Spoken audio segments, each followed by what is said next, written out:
গেল বছরের রাজনৈতিক পট পরিবর্তনের পর রাজধানীর আন্ডারওয়ার্ল্ডে চলছে নতুন সমীকরণ। অগাস্টের পর কারাগার থেকে বেরিয়ে আসা তালিকাভুক্ত শীর্ষ সন্ত্রাসীরা এখন ফের এলাকায় আধিপত্য বিস্তারে সক্রিয়। সন্ত্রাসী কার্যক্রমের মাধ্যমে আসন্ন জাতীয় নির্বাচনে প্রভাব বিস্তার করতে পারেন রয়েছে এমন শঙ্কাও। অন্যদিকে দীর্ঘদিন মাঠ পর্যায়ে চাঁদাবাজি ও আধিপত্যের নিয়ন্ত্রণ ধরে রাখা স্থানীয় চক্রগুলো তাদের রাজত্ব ছাড়তে নারাজ। এর জেরে বাড়ছে উত্তেজনা, ঘটছে হুমকি হত্যার মতো ঘটনাও।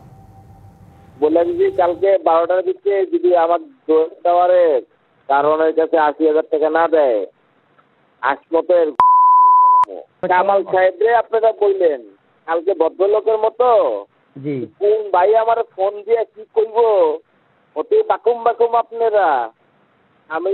আমি জাহিদ বিদেশি নম্বর থেকে কল দিয়ে এক ব্যবসায়ীকে চাঁদার জন্য চাপ দিচ্ছেন অপর প্রান্তে থাকা ব্যক্তি। আমি যদি গনাই না করি নির্দিষ্ট একটি জমি ছেড়ে দিতে না চাইলে দেখে নেয়ার হুমকি শোনা যায় অন্য একটি কল রেকর্ডে। জিজ্ঞাসা করছে তুমি এটা সরাবা কি সরাবা না। ভাইয়া ওরা যদি মাপ দিয়ে আমার জমিনে যদি ওরা মাপ দিয়ে জমিন পায়, আপনি ভাইয়া আপনি থাইকা আমরা ভাইয়া বুঝিয়ে দিবেন। আচ্ছা ঠিক আছে, তাহলে আমি বলতেছি তুমি সরাবো না, ঠিক আছে।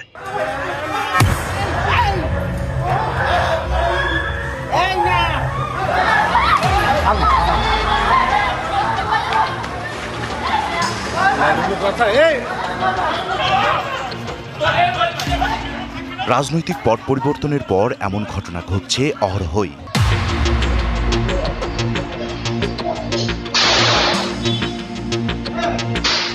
গেল বছরের 5ই আগস্ট ছাত্র জনতার গণ আন্দোলনের মুখে শেখ হাসিনা সরকারের পতনের পর কারাগার থেকে বেরিয়ে আসে রাজধানীর বহু তালিকাভুক্ত শীর্ষ সন্ত্রাসী। বেরিয়ে এসে আবারও রাজধানীর আন্ডারওয়ার্ল্ডের নিয়ন্ত্রণ নিতে কাজ শুরু করে।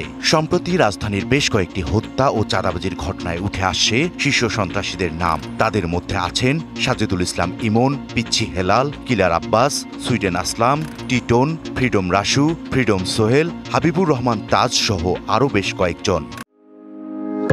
হার্টের যত্নে বিশ্বসেরা ক্যানোলা তেল এখন বাংলাদেশে। এসব সন্ত্রাসীর বেশিরভাগই ছিলেন 2001 সালে 4 দলীয় জোট সরকারের সময় করা ঢাকার 23 শীর্ষ সন্ত্রাসীর তালিকায়। গত এক বছরে বিভিন্ন ঘটনায় বেশি আলোচনায় আসে সাজেদুল ইসলাম ইমনের নাম। 2008 সালে ভারত থেকে ফেরত আনার পর দীর্ঘদিন ছিলেন কারাগারে। বেরিয়ে এসে করছেন পুরনো রাজত্ব ফিরে পাওয়ার চেষ্টা।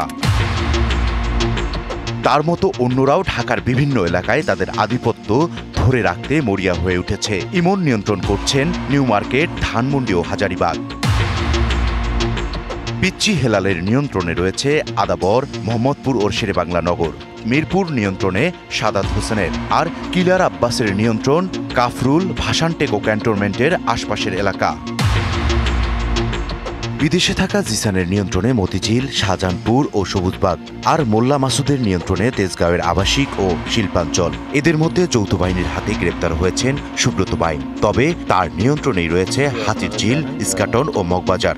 যেসব চাঞ্চল্যকর ঘটনা ঘটেছে, সন্ত্রাসী কর্মকাণ্ডের মাধ্যমে আসন্ন জাতীয় নির্বাচনের প্রভাব বিস্তার করতে পারে শীর্ষ সন্ত্রাসীরা, রয়েছে এমন শঙ্কা। তাই বিষয়টিকে বিশেষ গুরুত্ব দিয়ে কাজ করছে ঢাকা মহানগর পুলিশ। জনমনে আতঙ্ক সৃষ্টি করার চেষ্টা করে, বিভিন্ন ভাবে মানুষের জানমালের ক্ষতি করার চেষ্টা করে, সেটা আমরা অবশ্যই কঠোর ব্যবস্থা গ্রহণ করব। যারা যে নামে কোনো অপকর্ম করার বা অপরাধ করার চেষ্টা করুক না কেন, পুলিশ সর্বোচ্চ পেশাদারিত্ব এবং আন্তরিকতার সাথে তার উপর অর্পিত দায়িত্ব পালন করবে। নিরাপত্তা বিশ্লেষকের মতে জুলাই অভ্যুত্থানের পর হারানো মনোবল এখনো পুরোপুরি ফিরে পায়নি পুলিশ। পাশাপাশি ঘন ঘন বদলি সহ নানা কারণে আইনশৃঙ্খলা পরিস্থিতি নিয়ন্ত্রণে বাহিনীটির প্রচেষ্টাকে জটিল করে তুলেছে।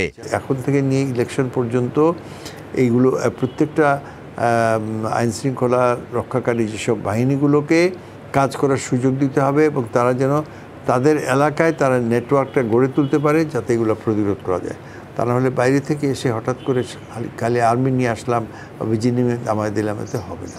আইন প্রয়োগের শক্তি দুর্বল হলে অপরাধ বাড়বেই। আর অপরাধীরা ধরা পড়লেও দ্রুত জামিনে বেরিয়ে আসার সুযোগ থাকায় সন্ত্রাসীরা আরও বেপরোয়া হয়ে উঠছে বলে মনে করেন তিনি। অস্ত্রের ছড়াছড়ি হয়েছে, তো আপনার হাজার হাজার অস্ত্র যেগুলো লুট হয়েছে বা হারিয়ে গেছে, সেগুলো তো ফেরত আসতেছে না। ইকবাল অনিক, ডিবিসি নিউজ, ঢাকা।